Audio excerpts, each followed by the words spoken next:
Top of the morning there, fellas. Today I'm going to be making a video breaking down for you my squat mobility routine. Now, the first question that might arise is, does one even need a squat mobility routine? I think some of you are watching this are going to be saying, of course, stretching is vital. What do you mean, is a squat mobility routine beneficial? And some of you would say, no, lots of the authority figures I look up to will often cite multiple good peer-reviewed studies that kind of support this idea that resistance training through a full range of motion is just as, if not more, efficacious than static stretching for improving mobility. So it just stands to reason that, if we want to be mobile for lifting weights, we just need to lift weights through a full range of motion. And while on paper this is true, some of you will be, that's a bit weird. I am resistance training through a full range of motion on a consistent basis, and I still feel as though I'm functioning at a deficit of mobility from what I'm specifically trying to do, from the positions that I'm trying to load, from the positions that I'm trying to get my lifts to look like. I seem to be not moving towards that objective. I seem to have kind of stagnated in the progression of my mobility, but I am training through a full range of motion. And at some point, we can't just say, well, we'll do more through a full range of motion, because we're going to be restricted by our ability to recover. Because while resistance training through a full range of motion is a very potent mobility stimulus, on the other hand, it also does have greater fatigue costs attached to it than something like passive mobility work, static stretching type of stuff.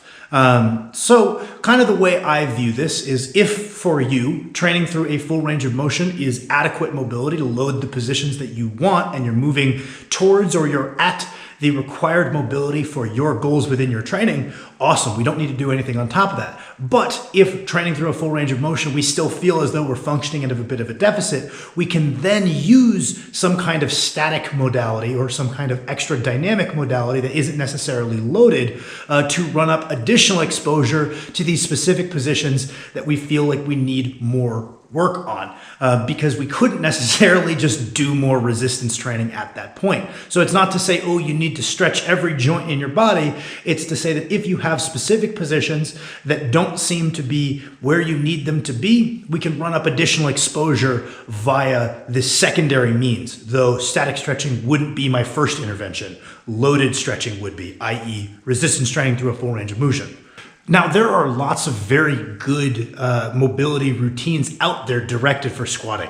If you look at them, you can see a tremendous amount of thought has gone into them. It's going individually through, okay, so when we squat, this is the function happening at the ankle joint.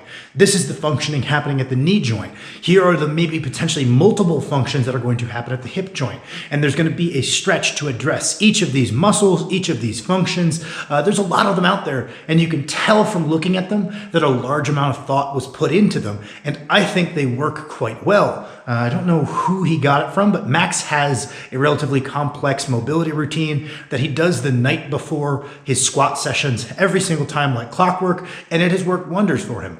Max's squat depth has always been great. It's probably some of the best for a super heavyweight out there. Max is probably the most flexible 300-pound man I've ever seen in my entire life, and it's largely just due to his religious adherence to this mobility routine that he found effective. The problem is, I find with the complexity of the routine, the adherence comes down, right? So while it is very effective, the more complex it is, the more daunting it is to do, and the more likely you are to forget to do it. So for me, I've always liked to lean into simplicity when it comes to my mobility routines. And the only way that we can really lean into a simple mobility routine is to make that mobility routine highly specific. So I'll have Max make a video breaking down his, and he's got a relatively, I would say, a little bit more complex routine that he does before squats, and then a routine he does before deadlifts. And that's what works for him. I find that for myself and many other people, a more boiled down, simple routine done every day is going to lead to a higher level of consistency. That way, it's not as much a matter of remembering, on Tuesday I do this before I go to bed. It's a matter of, okay, well, I do this every day. It's almost a habit at this point. It's not something I have to actively remember. Rather than, it's like cleaning. If we clean once a week, we're probably a bit more likely to forget than if we make a habit of doing a little bit of cleaning every single day. And that's kind of how I view it. So when it comes to my personal squat mobility routine, I just have two movements. One for the upper body portions of the squat and one for the lower body portions of the squat. If I could figure out how to do it all at once, I probably would, but that's kind of the solution that I have come to. So as far as the lower body portion of my squat mobility routine, i.e. the ankles, the knees, and the hips, I very much like the routine detailed by Zach Telander in his 5-minute third world squat video. He mentioned in the video, this is something that's been around forever. Hanging out at the bottom of a bodyweight squat to improve the mobility for a squat is something that I've read about since I started lifting. It was probably around for ages before I started lifting. It's been a thing forever, but I did like the specifics of what Zach laid out in that video. I highly recommend you watch it if you haven't already. More or less, he says, okay, we got 5 total minutes on the clock. At first, if you need to break that into 30-second bouts, that's fine. Gradually, we'll work towards doing a full 5-minute duration. If we need to hold on to something as a support initially, that's fine. Eventually, that regression will move into a regular unsupported third world squat. And then we're also trying to make sure that we are drilling at least reasonably good positions. We want to make sure that weight stays mid-foot. Our heels are not peeling off the ground, so flat-footed, about equal weight in our forefoot and our heel. We're making some level to not let ourselves come entirely onto the insides of our feet. We're making a bit of effort to push the knees out. It doesn't need to be super exaggerated. And then we squat deep, trying to get the hip crease below the top of the knee. Now, the thoracic spine can round over a little bit. I don't find that all that important. The same thing Zach mentioned in his video. But I have found this routine to be the most simple and effective way, with emphasis on simple. I've always gotten great results from these more complex squat mobility routines that I found on the internet, or ones I have come up with to address each individual component of the squat. But the simplicity of just saying, hey, before you go to bed, make sure you start a timer, break it up as you need to, make sure that 5 minutes gets done, and make sure you do that every night. And then suddenly when we come into squat, it's not this battle to achieve a good bottom position. It's more about, okay, let's get in our reps and our sets, loading this nice looking bottom position. We don't have to tackle both the task of finding the bottom position and loading it at the same time, because we're always able to load it. Then it's more a matter of, okay, let's make sure we're doing sufficient volumes, frequencies, and intensities to get strong at this, but we have this nice bottom position. A lot of squatting, to me, is being able to just find your way to a well-balanced bottom position, good weight distribution front to back, good activity in the hips, good tightness to the core. If we can find our way to that pristine position, standing up ends up being a lot easier. Usually missed squats, a lot of the breakdown happens in our attempt to find that nice bottom position. So to me, a vital part of my squat training is this 5 minutes every day I spend making sure I'm familiar with this nice bottom position, because to me, that is the essence of squatting.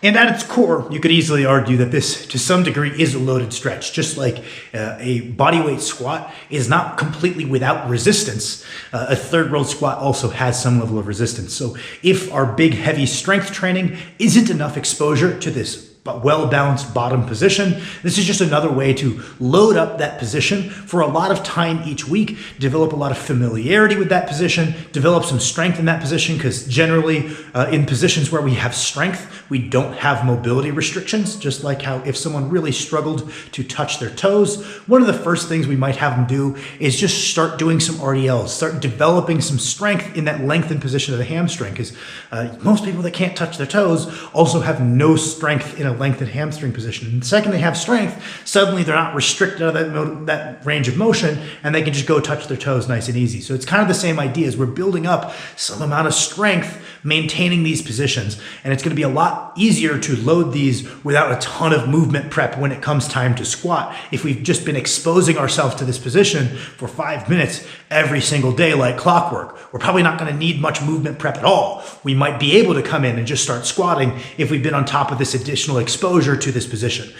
Some people might not even need this. Their squatting might be enough exposure. But for me, I found a lot of benefit in running up some additional time every single day like clockwork. Now, the upper body half of the mobility routine. Now, those of you who have followed me for some time know that in the past I've had quite some issue doing straight bar back squats. As someone who has done a tremendous amount of bench pressing and strict pressing in my life, I've kind of gotten some of the mobility restrictions that comes alongside that. So for me, it's been a bit of a chore to get the bar on my back, and I've done a lot of research as to what I can do to try to keep those upper body mobility qualities intact. But before you tune out, I have found this is not an issue restricted to big, strong guys who bench press a lot of weight and have giant pecs. I think this is an issue that probably affects more people than they realize, especially if you're someone who's just casually doing some bench pressing and some shoulder pressing within your routine. We probably could benefit from a little bit of upper body mobility. Now, I've done a lot of research on this topic. I found that the first thing we want to look at is making sure our thoracic mobility is intact. Then we can start looking at, okay, well, what about the external rotation of our shoulders? Maybe we should start just loading that external rotation and doing some deep face pulls so that way we can pull ourselves into this externally rotated position rather than jam ourselves into this externally rotated position. I've done a lot of research, I've tried a lot of things, and again, I came to many complex routines that they worked, but at the same time, the complexity just made it daunting of, okay, I have got this massive laundry list of, okay, these are all of the different functions for the deadlift that I need to make sure I stretch every single day. Here's all the functions of squat. Here's all the functions of the shoulder. And it became this overwhelming task of everybody makes the joke. If I did every single thing that a fitness influencer says, you should do this every day, I would probably never have time to do anything but random exercises. So again, I was in pursuit of something that was relatively simple. And ultimately what I came to is very simple, and it's a very common one, just done every single day. And that was banded or with a PVC pipe shoulder dislocations, over and backs, whatever you want to call them. I'll include a little video in the corner of me doing them. But doing these every single day, focusing on squeezing my back musculature as I do it, I found that was quite helpful. I start very wide, over and back a couple of times, narrow it a bit, over and back a couple of times, until I do 20 total passes every single day. This has done more for my upper body mobility than any of the more complex stretches I've done. I've copied a lot of different weightlifting mobility routines, and I would say of any singular thing I've done, this has been the most profoundly effective. Really just making sure that as we come across the back, we're squeezing across the upper back. You probably put a little bit of weird pressure on your shoulder. If you just let your shoulders stay forward and you go over and back, you probably get this weird like skipping sensation. That's not so great. So squeezing through the back, I have found this has had a profoundly positive effect on my ability to create back tightness in the squat. I found that the tightness that I had created in the front of the shoulder, between the pecs and the shoulders from the pressing, was really restricting my ability to squeeze through the back and achieve good upper back tension when I was squatting. And as soon as I started doing this and started doing a bit of mobility for the front of the shoulder, and maybe we could say we're firing up the back of the shoulder to some degree, firing up the upper back, my ability to create a tight upper back position when it came time to back squat became night and day better. Now, I thought this might be something that was just specific to me. You know, my best bench press to date is 560. I probably am dealing with a little bit more of an uphill battle there than many. But I also had my girlfriend, Kirsten. Kirsten's a good bench presser. She's done 190 pounds, but by no means a big muscle-bound person. I had her start doing these before her squat. And while she didn't present with these visible mobility restrictions and she didn't present with this difficult time getting under the bar, it still improved her ability to create upper back tension, to just get a little bit more mobile through the front of the shoulder and the pec. So that would be my mobility routine. Every single day, I spend 5 total minutes sitting at the bottom of a third world squat, trying to drill good positions, keeping that weight over the midfoot, making some effort to drive the knees out, around the upper back a little bit, trying to keep the lower back relatively in place. 5 total minutes every day like clockwork.